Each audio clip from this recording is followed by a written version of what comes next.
ang mga kwento ng pag-ibig, kwento ng buhay at kwento ng pag-asa dito sa Barangay Love Stories. Love Stories.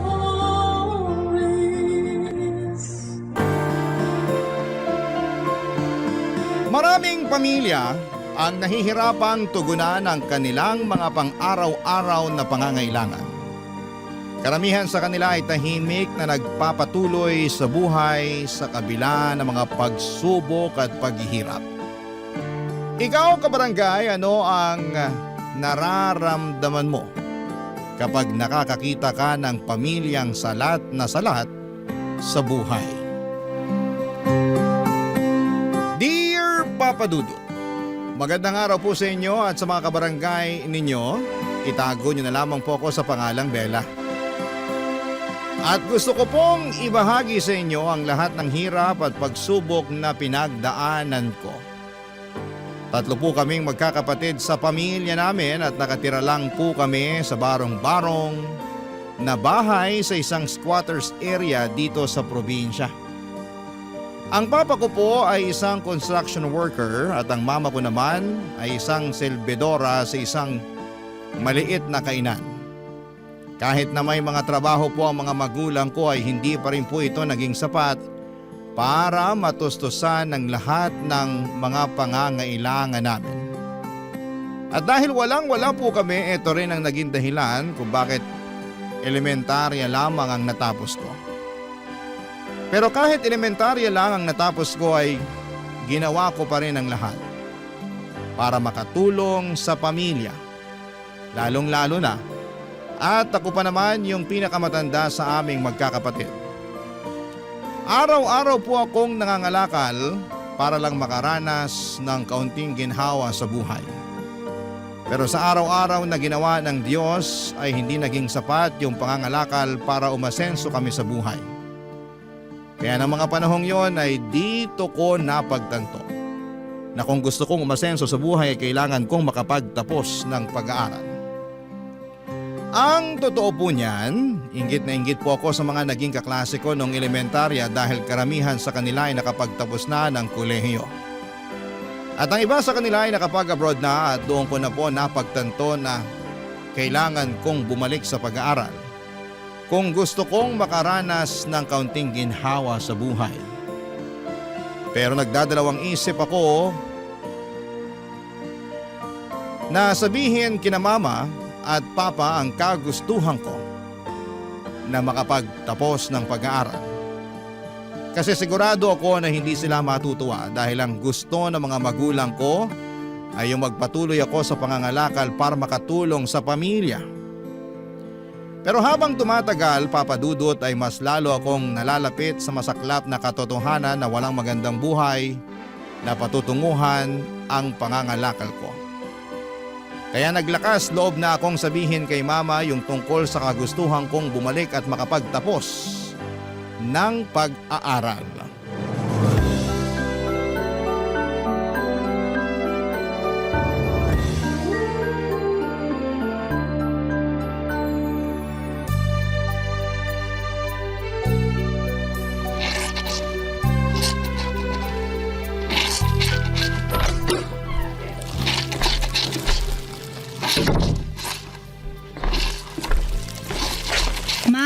Ba't naglalaba pa kayo? Gabing-gabi na. Oh, Bella, ba't ngayon ka lang? Pasensya na po. Matumal kasi yung pangangalakal kanina eh. Ay, di bale na lang. May awa ang Diyos. Suswertehin ka rin bukas. Eto po pala, may dala akong bihon at sardinas para sa atin. Ay, salamat naman sa Diyos. Sigurado akong matutuwa yung mga kapatid mo niyan. Ay, siya nga pala. Yung mga kapatid mo natutulog na at yung papa mo naman, ayun, nakatulog na rin. Napagod yata sa trabaho niya sa construction. Kumain na po ba kayo? Pinagtitiisan na lang muna namin yung natitirang tuyo kanina. Tapos nangutang na lang ako ng 1 kilong bigas dyan sa kapitbahay natin. Hindi na kasi nakatiis yung mga kapatid mo eh. Tapos yung papa mo naman, sa susunod na linggo pa sasahod. Ako na pong tatapos dyan sa mga nilalaban nyo. Matulog na po kayo. Ay naku, hindi. Kailangan na kasi ito bukas eh.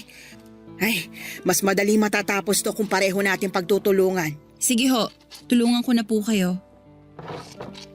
Pero ma, Huwag niyo pa rin kalimutan na magpahinga ha. Ay naku, hindi pwede. Tuloy-tuloy yung mga gastusin dito sa bahay, kaya dapat tuloy-tuloy din ang trabaho. Pero baka kayo naman ang magkasakit niyan. Anak, hindi uso sa ating mga mahihirap ang magkaroon ng sakit. Para lang yan sa mga mayayaman. Kayo po talaga. Hirap na nga tayo sa buhay, nagagawa niyo pang magpatawa. Anong gusto mo gawin ko? Maglupasay ako dyan sa sahig habang iniisip kung gaano kahirap ang buhay natin? Hindi naman po sa ganun. Pues kung ganon, tulungan mo na lang kami ng papa mo. Kasi sigurado ako na kapag naubos na yung sardinas at bihon na dala mo, mahihirapan na naman tayo nito.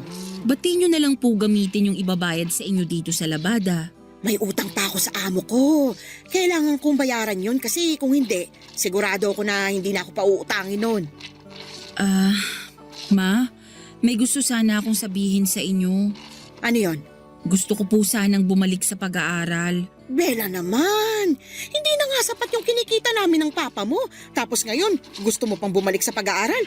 Ano ka ba naman? Wala tayong pera para dyan. Kung hindi niyo po kaya, wag po kayong mag-alala. Gagawa po ako ng paraan. Mag-working student po ako. Huwag ka nang magmatigas. Hindi ako makakapayag dyan sa gusto mo mangyari. Ma naman! Ni minsan ba hindi kayo nangarap ni Papa na magkaroon ng maganda at maginhawang buhay? Yang pangarap na yan, para lang yan sa mga mayayaman. Hindi tayo mayaman, Bella. Ayoko na ng ganitong buhay. Kailan po ba kayo matatauhan, Ma? Kapag namatay na tayong lahat sa gutom? At ano namang kinalaman nun sa kagustuhan mo makabalik sa pag-aaral, ha? Dahil yun na lang ang natitira nating pag-asa para makatikiman lang ng konting ginhawa sa buhay. Kaya sige na naman no, parang awa nyo na, pumayag na kayo. Para din naman sa inyo to eh. Hindi. Mas lalo tayo mahihirapan kung itutuloy mo yung binabalak mo. Alam niyo po ba na nakapagtapos na ng pag-aaral yung mga kaklase ko noong elementarya? Yung iba nga sa kanila nangingibang bansa na eh. Kaya naman pala nagkakaganyan ka. So ano, naiinggit ka? Ganun ba yon? Oo, naiinggit ako sa kanila kasi hindi nila kailangan magtiis sa toyo at kanin. At mas lalo lang akong naiinggit sa kanila kasi hindi nila kailangan mga lakal para makaraos sa pang-araw-araw. Tigilan na natin to, Bella. Naririndi na ako sa mga pinagsasasabi mo. Alam mo, naghahanap ng kasambahay yung kaibigan ng amo ko. Total, nasa edad ka na naman. Siguro panahon na rin para mamasukan ka. Mas gugustuhin ko na lang mga lakal at magpakahirap bilang working student ng sabay kesa mamasukan bilang kasambahay. Ang tanda-tanda ko na, pero elementarya lang ang natapos ko. Ayoko na ng ganitong pakiramdam, Ma. Diyos ko, Bella. Sigurado akong patay na kami ng papa at mga kapatid mo sa oras na makapagtapos ka na pag-aaral. Kaya sige na, huwag ka nang magmatigas. Sasabihin ko na sa amo ko na mamamasukan ka bilang kasambahay dun sa kaibigan niya. Pero Ma... Matulog ka na. Ako na magtatapos ng mga labada ko rito. Sige na, bago pa ako tuloy ang mapikon sa'yo. Nung una ay tutol na tutol ako sa gusto ni Mama na pagtrabahuhin ako bilang kasambahay sa kaibigan ng amo niya. Kahit mahirap kami at salat sa buhay, may mga pangarap pa din ako at mga ambisyon na gusto kong maabot. Pero naiintindihan ko rin naman, Papa Dudut, kung bakit ganon mag-isip si Mama. Kasi karamihan sa mga kamag-anak namin ay nagtatrabahong kasambahay o di kaya ay nagtatrabaho sa mga karinderya. At siguro'y yun na rin mismo ang dahilan kung bakit hindi nakikita ni Mama ang halaga ng edukasyon. Wala akong naging kakampi sa kagustuhan kong bumalik sa pag-aaral. Kahit si Papa ay sumang-ayon din sa gusto ni Mama na pagtrabahuhin ako bilang kasambahay. Kaya wala akong naging choice kung hindi ang mamasukan bilang kasambahay. Lalo na noong makita kong naapektuhan na rin ang mga kapatid ko sa sitwasyon namin. Kasi may mga pagkakataon na nagkakasakit na sila dahil sa gutom. Siguro kung naging only child lamang ako ay hindi ako papayag na mamasukan bilang kasambahay. Pero mahal ko yung mga kapatid ko at ayokong maranasan nila yung hirap na dinanas ko. Kaya naman kahit mahirap ay pumayag na lamang ako na maging kasambahay para makatulong sa pamilya namin. 3 oras ang layo ng bahay kung saan ako namasukan bilang kasambahay. Sa totoo lang ay sobrang kinakabahan ako noon.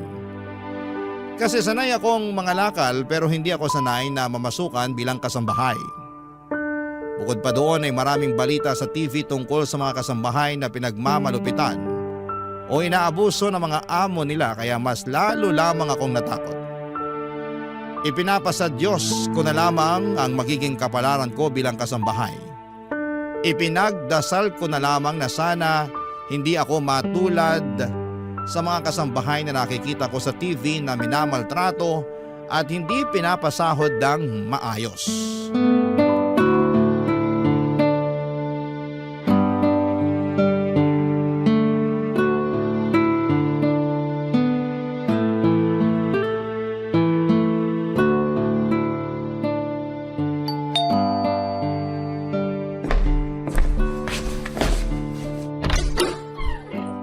Ikaw na ba yung kasambahay na pinadala ng kakilala ko? Ikaw ba si Bella? Opo. Ay nako, halika Iha, pasok ka.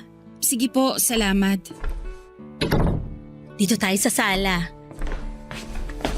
Maupo ka.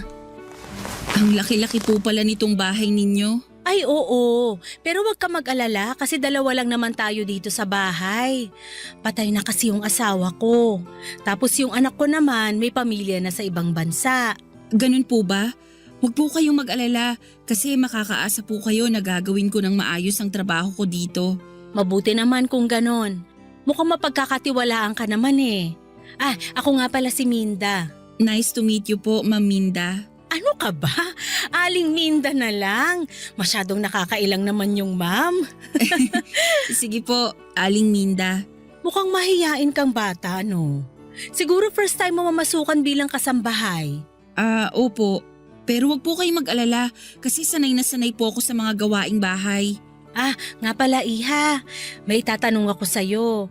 Pero sana magsabi ka sa akin ng totoo ha. Bakit? Ano po yun? Minor de edad ka pa ba? Kasi kung ganun, hindi kita matatanggap. Ay nako, Aling Minda, hindi po. Mukha lang po akong bata pero nasa edad na po ako. Mabuti naman. Siya nga pala, marunong ka bang magluto? Opo. Marunong ka rin bang maglaba? Naku po, kahit anong ipagawa niyo sa akin, kayang-kaya ko po yan. Mukhang sanay ka nga talaga sa gawaing bahay.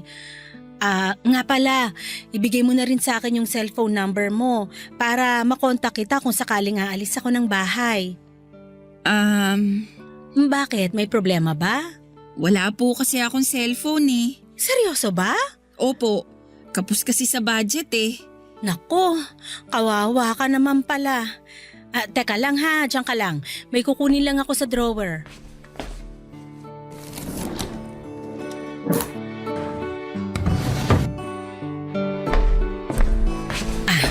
Eto. Aling Minda, para saan po tong cellphone? Sa'yo na yan. Seryoso po kayo? Oo, bigay sa akin ng anak ko yan. Matagal nang nakatambak yan sa drawer ko eh. At matagal-tagal ko na rin hindi nagagamit. Kaya sige na, huwag ka nang mailang. Tanggapin mo na. Naku, salamat po talaga dito ha. Huwag po kayo mag-alala. Pagtatrabahuhan ko po ang ipambabayad ko dito. Ano ka ba naman? Huwag na. At least ngayon may magagamit ka na para matawagan mo rin ang pamilya mo kung sakasakali.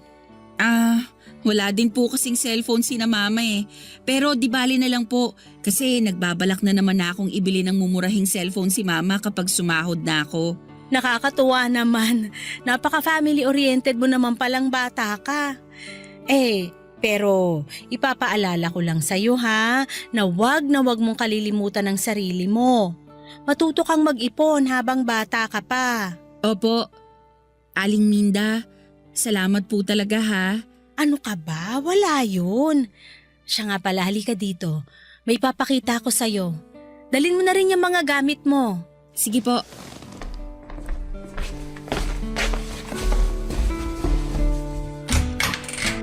Ito ang magiging kwarto mo. Diyos ko! Oh, bakit? Hindi mo ba nagustuhan? Ang laki naman po ng kwarto. Ang totoo po niyan, mas malaki pa tong kwarto kaysa sa buong bahay namin eh. Aling Minda, nakakailang naman po kung dito po ako matutulog. Sa sala na lang po kaya ako. Ano ka ba naman? Sa tingin mo ba talaga patutulugin kita sa sala? Oh, bakit ka umiiyak? Wala po. Sobrang saya ko lang talaga. Ikaw talaga? Nga po pala, sisimulan ko na yung mga gawain dito. Nako, ipagpaliban mo na muna yan. Alam kong pagod ka sa biyahe, kaya magpahinga ka na lang muna. Sa makalawa ka na magsimula, okay? Papa Dudut, sobrang saya ko talaga noong araw na yon. Parang nanalo ako sa loto dahil sobrang bait at maalaga ni Aling Minda sa akin. Doon ko rin po na-realize na kahit mahirap kami ay may awa pa rin pala ang Diyos sa amin. Kahit na hindi ko pa natutupad ang pangarap ko makatapos ng pag-aaral ay ramdam ko na panalo na ako sa buhay dahil hindi nagkulang si Aling Minda sa akin. Hindi niya ako trinato bilang kasambahay, kundi parang anak na rin niya. Patay na kasi ang asawa niya at yung anak niya ay may sarili ng pamilya sa Canada. Kaya lahat ng pagmamahal at atensyon niya ay ibinuhos na niya sa akin. Pero kahit sobrang bait ni Aling Minda sa akin, ni minsan ay hindi ko inabuso ang tiwala at pagmamahal na ibinibigay niya. Kahit na paminsan-minsan ay nagiging spoiled na ako, kay Aling Minda ay palagi kong sinisiguradong nagagawa ko ng maayos ang lahat ng gawaing bahay. Pinapanatili kong malinis ang bahay at ni minsan ay hindi ko pinapahirapan o binibigyan ng sakit sa ulo si Aling Minda. Noong sumahod na ako ay sobrang natuwa ako dahil dinagdagan pa niya yung pera na ibinigay niya sa akin. Agad-agad ko po itong pinadala kay mama yung sahod ko para makabili siya ng murang cellphone. At para na rin may pangtustos siya sa iba pa naming pangangailangan sa bahay. Sa totoo lang, Papa Dudut, naisip ko na kung si Aling Minda ang naging tunay kong ina, siguro'y mas maayos at mas naging komportable ang buhay ko kasi hindi niya ako kailanman pinabayaan. Palagi niyang sinisiguradong nakakain ako ng maayos at nakakakuha ng sapat na pahinga. Samantalang si Mama madalas ay tumatawag lamang sa akin para manghingi ng pera. Papa Dudut. Barangay Love Stories. Barangay Love Stories. Habang tumatagal ay mas lalo ko lang nararamdaman na wala nang pakialam si Mama sa akin. Dati nagagawan niya pa akong tawagan para kumustahin. Pero ngayon ay tumatawag na lamang siya kapag sumasahod ako para humingi ng pera. At ganoon din si Papa. Wala akong magawa kasi hawak nila Mama at Papa ang mga kapatid ko. At kung hindi dahil sa mga kapatid ko, sigurado akong matagal ko nang pinutol ang ugnayan ko sa sarili kong mga magulang. Isang araw ay dumalaw ako sa bahay namin at sobrang nalungkot ako nang makita ko ang mga kapatid ko na tinitipid at kinakain yung toyo at kanin. At mas lalo lang akong naiyak nang malaman ko na ginagamit pala nila Mama at Papa yung perang pinapadala ko para sa amin sa pagtaya sa loto. Nag-away lang kami ng mga magulang ko noong araw na yon at umalis ako ng bahay namin na sobrang bigat ng kalooban. Sobrang naaawa ko sa mga kapatid ko kasi pakiramdam ko ako na lang talaga ang pag-asa nila. Simula noon ay wala namang ginawa sina Mama at Papa kundi ang sanayan sila sa hirap ng buhay. Hindi nga nila pinag-aaral yung mga kapatid ko. Napagtanto ko rin na hindi sapat na magkasama lang kayo bilang pamilya. Ano ang silbi ng isang buo at kumpleto na pamilya kung puro hirap lang naman ang pinagdadaanan nyo? Pinili ko na lang itago yung sama ng loob ko kina Mama at Papa. Napagtanto ko rin na mas makakabuti para sa akin kung itutuon ko na lang ang atensyon ko sa mga gawaing bahay para hindi ko masyadong naiisip yung sitwasyon ng pamilya ko. Pero habang tumatagal ay mas lalo lamang akong nahihirapang itago ang totoo kong nararamdaman.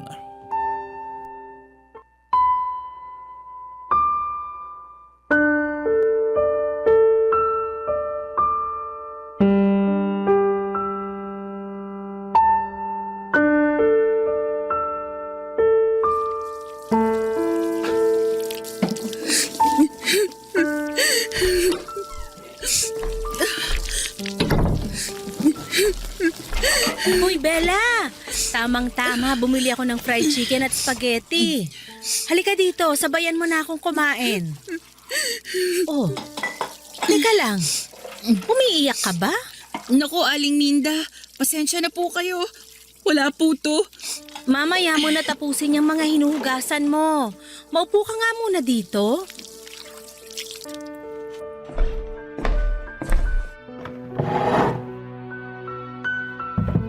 Bella, iha, tapatin mo nga ako. May problema ka ba? Pasensya na po talaga kayo, Aling Minda. Okay lang po ako. Ay, ang ayaw ko sa lahat yung pinagsisinungalingan ako. Sige na, magsabi ka sa akin ang totoo. Ano ba kasing problema, ha? Si Mama po kasi. O bakit? May masama bang nangyari sa mama mo? Wala naman po, pero habang tumatagal, mas lalo ko na lang kasing nararamdaman na wala siyang pakialam at malasakit sa akin. Ha? Paano mo naman nasabi yan? Nagpaparamdam lang kasi siya sa akin tuwing sumasahod ako eh. Malay mo, baka abala lang sila sa paghahanap ng pera. Pagpasensyahan mo na lang yung mama mo. Isipin mo na lang na ginagawa nila ang lahat para sa mga kapatid mo para hindi ka na malungkot. Mabuti po sana kung ganun, pero hindi eh. Anong ibig mong sabihin? Nung pumunta po kasi ako sa bahay noong day off ko, napag-alaman ko po na ganun pa rin ang sitwasyon namin sa bahay. Hanggang ngayon, nakikita ko pa rin na nagtitiis sa toyo at kanin yung mga kapatid ko. Tapos sa loto lang po napupunta yung perang pinapadala ko kina mama. Iha naman, ba't ngayon mo lang sinabi sa akin to? Ang totoo po niyan, wala naman po sana akong balak na sabihin sa inyo to eh. Pero Tahan na, iha. Ganun talaga ang buhay, parang gulong. Minsan nasa ibabaw, minsan nasa ilalim. naku po Aling Minda, pakiramdam ko nga po palagi na lang akong nasa ilalim eh. Pero palagi mo ring tatandaan na patuloy pa rin tong umiikot. Kaya wag na wag kang panghihinaan ng loob. Kapit lang, ha? Salamat po talaga. Alam niyo po, napagaan niyo ang loob ko. Hindi man ako sinwerte sa pamilya ko, pero di bali na lang po. Kasi swerte naman ako sa amo ko. Nako, ikaw talaga ng bola ka pa. Hindi ka na iba sa akin. Ang totoo niyan, miss na miss ko na yung anak ko na nasa Canada ngayon. Pero simula nung namasukan ka sa akin, nawala na yung pangungulila ko sa anak ko. At ganun din po ako sa inyo, Aling Minda. Simula noong namasukan ako sa inyo, nakalimutan ko po yung sakit at paghihinagpis na pinagdaanan ko kay mama. Kasi tuwing kasama ko po kayo, parang kayo na rin po yung mama ko. Napupunan niyo po yung lahat ng pagkukulang ni mama sa akin. Nako, tigilan na nga muna natin tong drama na to. Pasensya na po talaga. Kumain na lang muna tayo. Sige po. Nga pala, matanong lang kita. May bala ka pa bang bumalik sa pag-aaral? Yun na nga po eh. Matagal ko na pong pangarap na makapagtapos ng pag-aaral, pero dahil kapos kami sa pera, hindi na ako nakatungtong ng high school. So ibig mong sabihin, elementary lang yung natapos mo? Parang ganun na nga po. Naku Bella, sobrang mahalaga na nakapagtapos ka, iha. Kung hindi ka nakapagtapos, mahihirapan kang makamove on sa buhay. Iba pa rin yung nakapagtapos kasi dito ka nagkakaroon ng mga opportunity para magkaroon ng mas magandang buhay. Kaya ikaw, pagdating ng panahon, sana tapusin mo yung pag-aaral mo, ha? Siyempre naman po, Aling Minda. Sa katunayan nga, may naitabi na po akong ipon. Talaga ba? Opo, nang dahil na rin sa inyo. Hindi po kasi kayo kuripot tuwing nagbibigay kayo ng sahod eh. Naku, wala yun. Ano ka ba? Deserve na deserve mo yung binibigay ko sa yung sahod. Kasi nakikita ko yung sipag mo sa pagiging kasambahay ko. Alam mo ba na yung dati kong kasambahay dito? Naku, sobrang tamad. Kailangan ko pang utusan para lang gumalaw. So ano pong nangyari sa kanya? Ayun, pinalayas ko. Naku, kawawa naman pala. Mabuti na lang talaga at ginawa ko yon. Kasi kung hindi, Malamang hindi kita makikilala. Kung sa bagay. Nagpatuloy yung mga masasayang moments namin ni Aling Minda noong mga panahong yon, Papa Dudut. Unti-unti nang nawala yung lungkot na nararamdaman ko. Kasi nandyan palagi si Aling Minda para iparamdam sa akin na may nagmamahal sa akin. At may tao pa palang nagmamalasakit sa akin. Habang pinaparamdam sa akin ni Aling Minda yon, kabaliktaran naman ang nangyayari kay Mama. Ganon pa rin siya. Tumatawag lamang o nagpaparamdam lang kapag sumahod na ako. Nung unay nahirapan akong tanggapin yon, pero habang tumatagal, unti-unti ko na ring na-realize na hindi na talaga magbabago si Mama. Mahirap mang tanggapin ang katotohanan, pero kailangan. Nang mga panahong yon ay inisip ko na lamang yung mga kapatid ko. Mahal ko sila. Kaya nagpaalam ako kay Aling Minda na gusto kong umuwi sa bahay namin tuwing Sabado at Linggo para makasama ko sila. Mabuti na lamang at pumayag si Aling Minda. Kaya tuwing umuwi ako ay lagi kong sinisigurado na may sapat na pagkain sina Mama at mga kapatid ko. Nilinaw ko rin kay Mama na ayoko na silang makita na kumakain ng toyo at kanin. Akala ko noon ay tuloy-tuloy na talaga yung mga magagandang nangyayari sa buhay ko. Pero isang araw habang papunta ako sa palengke, may nangyari na hindi ko po inaasahan. Na-snatch yung bag ko at kasama sa natangay noong snatcher ay yung wallet ko at yung pera na ipapadala ko sana kay Mama. Mabuti na lang po talaga at hindi natangay yung cellphone ko kasi nasa bulsa ko yon. Aligaga at nataranta ako noong mga oras na yon. Hindi ko alam kung ano ang gagawin ko dahil malaking pera yung nawala. Hindi ko na nagawang ilihim ang nangyari, Papa Dudut, at sinabi ko pareho kay Aling Minda at kay Mama ang kalagayan ko ng mga panahong yon.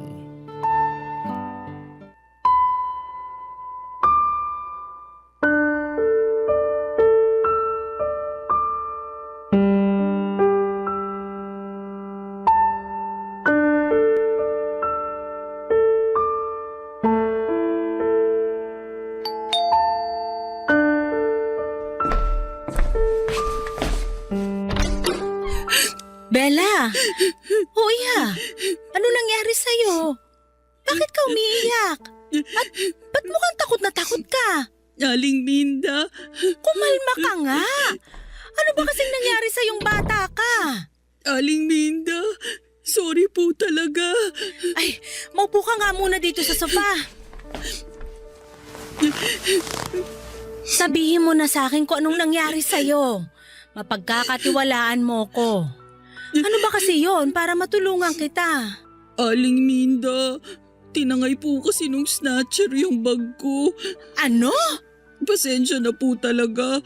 Hindi ko na po nabili yung pinapabili ninyo sa akin sa palengke. Kasi natangay na rin ng snatcher yung perang binigay niyo sa akin. Diyos ko! Sorry po talaga, Aling Minda. Ano ka ba naman? Ang importante, ligtas ka. Mabuti na lang talaga at walang masamang nangyari sa'yo. Huwag mo nang isipin yung perang tinangay nung snatcher, ha? Hayaan mo na, pera lang yon. Salamat po talaga. Pero si Mama po kasi. Bakit? Anong problema sa mama mo? Natangay din po nung snatcher yung perang ipapadala ko sana sa kanya. Sigurado kung maiintindihan ka ng mama mo, Bella. Matutuwa yun na ligtas ka. Sana nga po. Aling Minda, labas muna ako saglit ha. Tatawagan ko lang si Mama. O sige.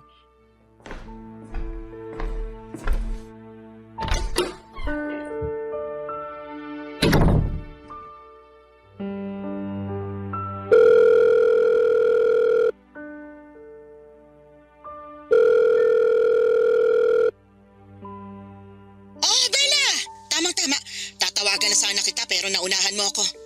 Ma, may sasabihin po sana ako sa inyo. Bakit? Ano yon? Ma, hindi po muna ako makapagpapadala sa inyo. Ano? Pambihirang buhay to. At bakit naman, Aber? Tinangay po kasi nung snatcher yung wallet ko eh. Tanga-tanga mo naman. Hindi mo na ba talaga ginagamit ang utak mo, ha? Sandali lang, may utak ka nga ba? Alam mong may laman na pera yung wallet mo pero hindi mo iningatan. Hindi ko naman po ginusto yung nangyari eh. Ganyan! Ganyan mga tuwira ng mga bobong katulad mo. Paano ngayon yan? Kailangan na kailangan namin yung pera na ipapadala mo. Utang na loob, ma. Nabiktima po ako ng snatcher. Takot na takot po ako nung tinangay nung snatcher yung bag ko. Oh, so kaninong kasalanan yan? Hindi ba't kasalanan mo? Naku Bella, gawa mo ng paraan yung perang ipapadala mo sa amin. Naku, sinasabi ko sa'yo. Tinawagan ko po kayo kasi nagbabaka sakali akong madamayan ninyo ko. Pero mas lalo lang sumama yung loob ko sa inyo ngayon. Ang kapal na mukha mo para pagsalitaan ako ng ganyan? Nagkakaganyan ka ba porkit kumikita ka na ng sarili mong pera? Nagkakaganito po ako kasi hirap kayong umintindi. Wala na kayong ibang inisip kundi pera, pera, pera. At bakit? Sinong gusto mong isipin ko? Ikaw?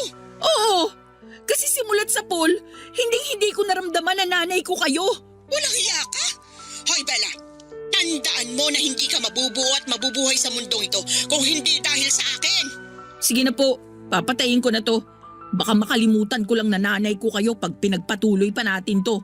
Bastos kang bata ka! Bella!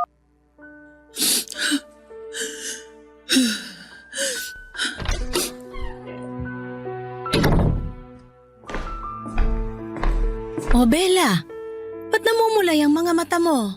Pasensya na po kayo, Aling Minda. Huwag niyo na lang po akong intindihin. Siguro hindi naging maganda yung usapan niyo ng mama mo, no? Nako, huwag kang mag-alala. Pahihiramin na lang muna kita ng pera para may maipadala ka sa mama mo. Huwag na po, Aling Minda. Sigurado ka ba? Opo. Masyado na po kayong maraming naitulong sa akin. Ang kapal naman po ng mukha ko kapag tinanggap ko pa yung inaalok nyo. Sige, pero ganito na lang ha. Bibili tayo ng mga groceries para may maibigay ka sa mga kapatid mo ngayong weekend pag uwi mo. Okay na ba yon? Aling Minda, maraming salamat po talaga. Ano ka ba naman? Maliit na bagay. Hindi ko po talaga alam kung anong gagawin ko kapag wala kayo. At hindi ko rin alam kung anong gagawin ko kapag may nangyaring masama sa'yo. Basta simula ngayon magdodoble ingat ka na ha. Opo. Nang mga panahong yon, Papa Dudut ay napapagaan pa ni Aling Minda ang nararamdaman ko. Pero habang tumatagal ay hindi na naging sapat yung pagdamay sa akin ni Aling Minda. Kasi tuluyan na akong kinain ng depression. Nung una'y nagagawa ko pa ng maayos ang mga gawaing bahay. Pero habang tumatagal, unti-unti na akong nawawala ng gana sa buhay. Pero kahit na sobrang bigat na ng nararamdaman ko, pinilit ko pa rin na magtrabaho. Pero bigla-bigla na lamang akong napapaiyak ng walang dahilan. At habang tumatagal ay napagtanto ko na malalim at matindi ang sugat na iniwan ni Mama sa puso ko. Isang sugat na hindi niya kailanman maiintindihan. Dumating din sa puntong hindi na ako dumadalaw sa bahay namin kasi pakiramdam ko. Kapag nakita ko pa ang pamilya ko ay lalo lamang akong malulubog sa lungkot at depression. Nakokonsensya din ako kapag naiisip ko yung mga panahong yon kasi alam kong napabayaan ko ang mga kapatid ko dahil lang sa hindi namin pagkakaintindihan ni Mama. Tuwing day off ko ay nasa kwarto na lamang ako natutulog kasi pakiramdam ko ay nawala na ng saysay ang buhay ko. At dahil halos araw-araw na lamang akong nasa bahay ni Aling Minda, napansin niya na unti-unti na akong nagbago. Sa simula ay palagi kong sinasabi na ayos lamang ako na wala akong problema. Pero habang tumatagal, mas lalo na akong nahirapan na ilihim ang nararamdaman ko. Unti-unti nang bumigat ang loob ko at hindi ko na maitago ang lungkot at sakit sa puso ko. Dahil dito, Papa Dudut, hindi na rin napigilan ni Aling Minda na mag-alala sa akin. Barangay Love Stories. Barangay Love Stories. Sinabi ko kay Aling Minda na magre-resign na lamang ako bilang kasambahay kasi hindi ko na talaga nagagawa ng maayos ang trabaho ko dahil sa depression. Pero hindi pumayag si Aling Minda. Sa halip na paalisin ako ay binigyan niya ako ng 2 linggo para makapagpahinga ng maayos. Binigyan pa niya ako ng sapat na pera at sinabi niyang baka panahon na para bumalik ako sa bahay namin para ayusin ang mga hindi pagkakaintindihan namin ni Mama. Ang sabi niya, yun lang daw ang makakatulong para mawala yung nararamdaman kong lungkot at depression. Pagkalipas nga ng ilang araw, pumunta na ako sa bahay namin. Sobrang nagulat ako nang makita na mas lumala pa pala ang sitwasyon. Napansin kong nangangayayat na ang mga kapatid ko at ang mas malala pa diyan. Ako ang sinisisi ni Mama dahil hindi daw ako nakapagpadala ng pera. Sinabi ko kay Mama na handa akong isantabi ang mga alita namin at magpapadala ako ng pera ng regular para sa mga pangangailangan ng bahay. Pero sinabi ko rin sa kanya na kapag nalaman kong hindi niya napapakain at naalagaan ng maayos ang mga kapatid ko ay hindi na ako magdadalawang isip na isumbong siya sa mga otoridad.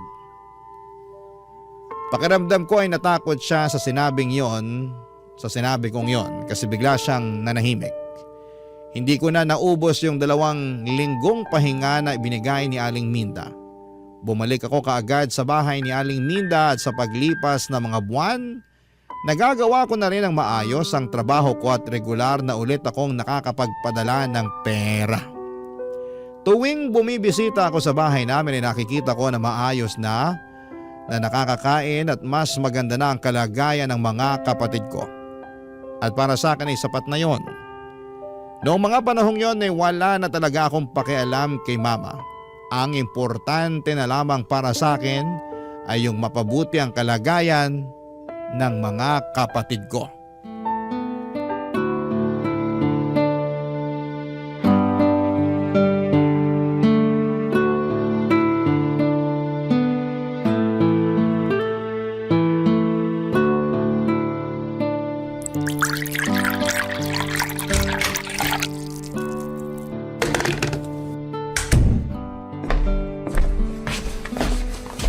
Aling Minda, good morning po. Good morning din sa'yo, Iha. Magkape po muna kayo.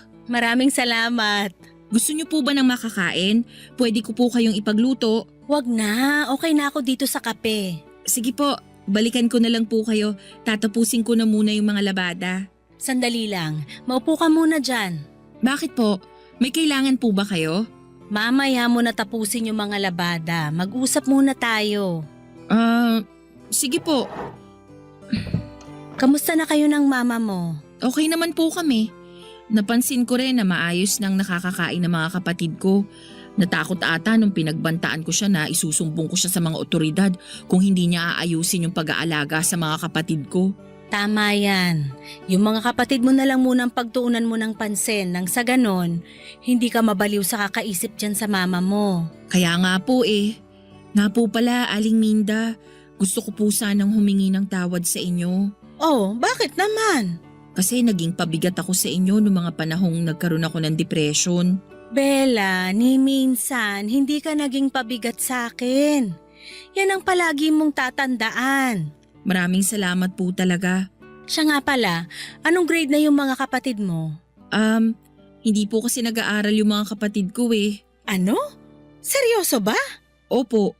Kasi sigurado akong mahihirapan lang kami ni Mama kapag sabay-sabay namin silang pinag-aral ngayon. Pero wag po kayong mag-alala kasi pinag-iipunan ko na po yun. Pangarap ko po talaga na makapagtapos kaming lahat ng pag-aaral balang araw.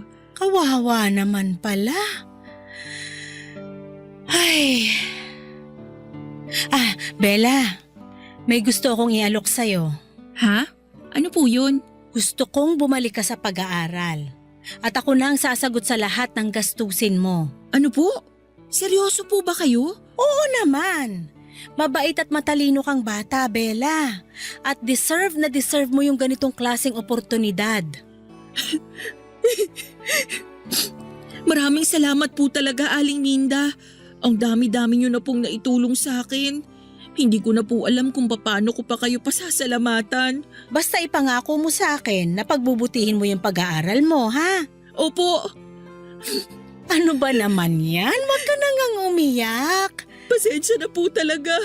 Tapos, ipangako mo rin sa akin na kapag nakapagtapos ka na ng pag-aaral, tutulungan mo rin ang mga kapatid mo na makapagtapos hanggang sa makakaya mo, ha? Pangako po yan. At habang buhay ko rin pong tatanawin na utang na loob sa inyo. Hindi ko po makakalimutan to, Aling Minda. Nagdrama pa. Basta nandito lang ako kung kailangan mo ng tulong, okay? Huwag po kayong mag-alala, Aling Minda. Kapag nakapagtapos na ako, makakaasa po kayo na susuklian ko lahat ng kabutihan niyo sa akin. Sapat na sa akin yung nakikita kong masaya ka at nagtatagumpay sa buhay. Pero Aling Minda, Ano yon? paano po kung hindi ko kayanin? Paano po kung hindi ako magtagumpay? Ano bang pinagsasasabi mong bata ka? Ang totoo po niyan, kinakabahan po ako. Elementary lang po kasi ang natapos ko. Bella, makinig ka. Nakikita ko kung gaano ka kasipag. Sa tingin mo ba pag-aaralin kita kung sa tingin ko hindi mo kakayanin? Kaya wag na wag kang panghihinaan ng loob. Kayang-kaya mo yan. Ano ba naman yan? Tama na nga yung kakaiyak mo. Mauubusan ka na ng luha niyan eh. Yun na po ang pinakamasayang araw ng buhay ko, Papa Dudut. Nagsimula na po akong mag-enroll sa high school at tuwing uwian at tuwing wala po akong pasok ay patuloy pa rin po ako na naninilbihan kay Aling Minda. Sobrang bait niya talaga kasi kapag napapansin niya na pagod ako sa pag-aaral ay pinapayuhan niya ako na magpahinga muna. Pero pinilit ko po talaga na gawin ng maayos ang mga gawaing bahay habang nag-aaral kasi tinuturing ko po na malaking utang na loob ang pagpapaaral sa akin ni Aling Minda. Ang totoo po niyan ay sobrang nakakailang po noong unang araw ko sa eskwela kasi halatang halata na ako yung pinakamatanda sa klase namin. Pero habang tumatagal ay napagtanto ko na iba-iba ang takbo ng buhay nating lahat at hindi ko kailangang ikumpara ang sarili ko sa ibang tao. Natutunan kong maging matatag at magtiwala sa sarili kahit na medyo iba yung landas na tinatahak ko kumpara sa mga naging kaklase ko. At isa pa, Papa Dudut, hindi nawala yung kontrabida kong nanay kasi mas lalo lang siyang nagalit. Noong napag-alaman niya na babalik na ako sa pag-aaral. Nag-alala siya kasi baka hindi na daw ako makapagpadala ng pera sa kanya. Pero nilinaw ko kay mama na kahit nag-aaral ako ay bibigyan pa rin ako ng sahod ni Aling Minda at patuloy pa rin akong maninilbihan. Kaya makakaasa siya na regular pa rin na magpapadala ako ng pera sa kanya. Pinilit kong patunayan sa kanya na kaya kong pagsabayin ang pagtatrabaho at pag-aaral para sa kinabukasan namin ng mga kapatid ko. Aaminin ko rin po na habang tumatagal, mas tumindi lang ang galit at tampo ko kay mama. Ang tingin po kasi niya sa akin ay parang isang alkansya lamang na pwede niyang basagin kung kailan niya gusto. Pero sa kabila ng lahat ng iyon ay pinili ko pong huwag na lamang magpakaalipin sa sama ng loob. Patuloy na lang akong nag-focus sa sarili ko at sa mga pangarap ko para sa kinabukasan. Lagi ko rin pong iniisip ang mga kapatid ko na kahit na anong mangyari kailangan kong maging matatag, hindi lang po para sa sarili kundi para na rin sa kanila. Lumipas ang ilang taon ay nakapagtapos na rin po ako ng high school sa wakas.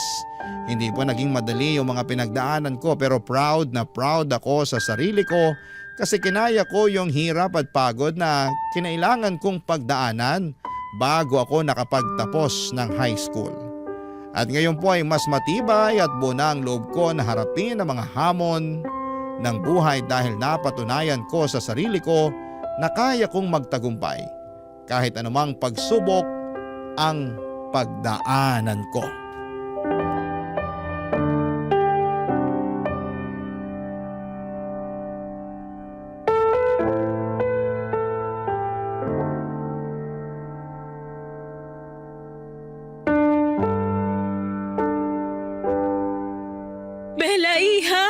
Congratulations! Thank you po, Aling Minda. Ilang araw na lang at makakagraduate ka na ng high school. Hindi ko po akalain na darating pa ang araw na to. Pero eto na, mangyayari na siya sa wakas. Proud na proud ako sa'yo, Iha. Oh, teka lang, huwag kang iiyak ha. Baka mamaya magdrama ka na naman dyan, kilala kita. At dahil dyan, magse-celebrate tayo. Ho? Magbihis ka, kakain tayo sa mamahaling restaurant. Naku po, wag na. Mapapagastos lang po kayo niyan eh. Ano ka ba? Huwag mo na ngang isipin yan. Basta magbihis ka na dyan, babalikan kita, okay? Ay, sige po. Dapat pagbalik ko nakabihis ka na, ha? Oh, maiwan muna kita sandali. Si Aling Minda talaga. Hello? Bella, Bakit po? ubos na yung perang pinadala mo nung nakaraan. Huwag po kayong mag-alala, magpapadala ulit ako ng pera sa inyo sa Makalawa. Mabuti naman kung ganon. May iba pa po ba kayong kailangan? Wala na, yun lang. Hindi nyo man lang ba ako kukumustahin? Ano ba, Bella? Ang drama-drama mo naman. Ay, marami pa akong kailangan gawin dito sa bahay. Alam nyo man lang ba na papalapit na yung graduation ko? Ano? Teka lang. Paano ko naman malalaman hindi mo naman sinabi sa akin na gagraduate ka na pala? Talagang hindi nyo malalaman. Kasi ni minsan hindi kayo nag-abala na kumustahin ako. Kasi ang tingin nyo lang sa akin, parang ATM na pwede nyong pagkunan ng pera kung kailan nyo gusto. Bella, anak, congratulations. Huwag ka na magtampo sa akin, oh. Sige nga po, bigyan nyo po ako ng isang magandang rason para hindi ako magtampo sa inyo. Dahil nanay mo pa rin ako. Pero ni minsan hindi kayo naging nanay sa akin. Ang yabang-yabang mo naman. Porket nakapagtapos ka na ng pag-aaral, nagkakaganyan ka na? Wala pong kinalaman yung graduation ko sa tampo ko sa inyo.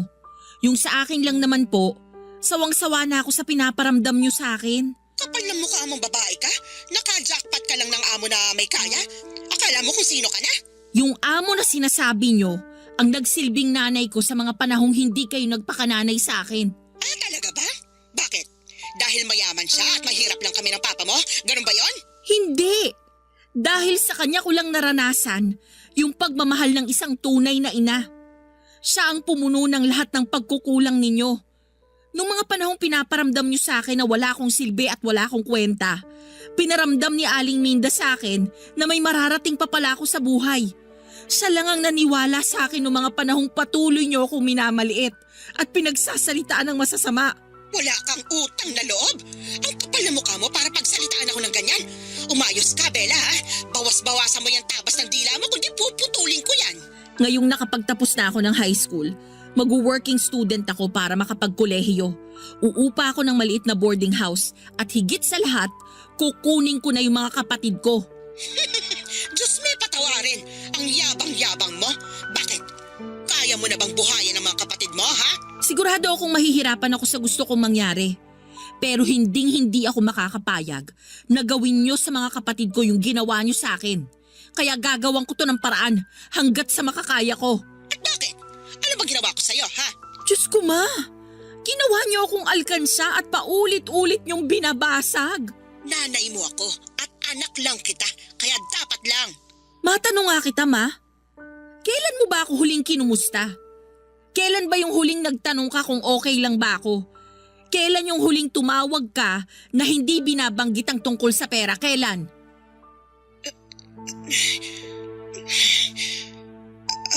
Di kayo makasagot, no? Pues ako na po ang sasagot para sa inyo. Kasi ni minsan, hindi nyo ako naisip. Sige na po, tatawagan ko na lang kayo ulit kapag handa na yung pera ninyo. Siguro marami sa mga kabarangay ninyo ang iisipin na mayabang o hambog ako, Papa Dudut. Pero tiniis ko po ang pang-aabuso ni Mama sa akin ng ilang taon. Siguro kaya ko nagawang sagutin si Mama ng ganon kasi napuno na ako sa pagmamalupit niya sa akin at may hangganan din naman ang pasensya ko. Pero sa puntong ito ay handa na akong manindigan at ipagtanggol ang sarili ko laban sa mga taong umaabuso sa akin. Lumipas ang ilang araw at sa wagas ay nakapagtapos na rin po ako ng high school. Si Aling Minda umakyat sa entablado para isabit sa akin ang medalya ko. Sobrang saya ko po noong araw na yon at makalipas ang ilang linggo, sinabi ko kay Aling Minda ang kagustuhan ko na makapag-kolehiyo. Umupa ng maliit na murang boarding house, maging working student at higit sa lahat ay kunin ng mga kapatid ko. Noong una ay sobrang nagulat si Aling Minda dahil alam niyang hindi ito magiging madali kasi hindi naman daw kalakihan ang allowance na natatanggap ng mga working student at sigurado din siya na mahihirapan lamang ako sa pag-aaral ko kung maghahanap pa ako ng additional income. Kaya makalipas ang ilang araw, inalok ako ni Aling Minda na handa raw siyang tulungan ang mga kapatid ko. Nung una ay tumanggi ako pero nagpumilit siya hanggang sa pumayag ako. Napagkasunduan namin ni Aling Minda na kapalit ng pagpapatira niya sa amin ng mga kapatid ko sa bahay niya ay patuloy pa rin ako na maninilbihan sa kanya kahit na nagwo-working student ako. Ngayon po ay nasa kolehiyo na ako at nag-aaral sa kursong Mass Communication. Ang mga kapatid ko naman ay pinag-aaral na din ni Aling Minda at para makabawa ay sinisigurado kung palaging maayos at malinis ang bahay. Sobrang saya ko dahil mukhang nagkakasundo si Aling Minda at ang mga kapatid ko. Siguro hindi na siya nagdalawang isip na kupkupin sila dahil hanggang ngayon ay nangungulila pa rin siya sa anak niya na nasa Canada. At nang kinuha ko ang mga kapatid ko kay Mama, hindi na po siya tumanggi. Siguro ay alam na niya na mas magiging magaan ang buhay nila ni Papa kung wala na silang pinapakain. Kaya pumayag din sila na kunin ko ang mga kapatid ko. Hanggang ngayon ay wala pa akong kontak kina Mama at Papa at wala rin akong balak na kausapin sila. Panahon na lamang ang magsasabi kung kailan ko sila muling mapapatawad. Papa Dudut, dito ko na muna tatapusin ang kwento ko at maraming salamat po at binigyan ninyo ako ng pagkakataon na maibahagi sa inyo at sa mga kabarangay ninyo ang pinagdaanan ko. Ang inyo forever kapuso at kabarangay, Bella. Kwentuhan naman tayo dito sa comment section.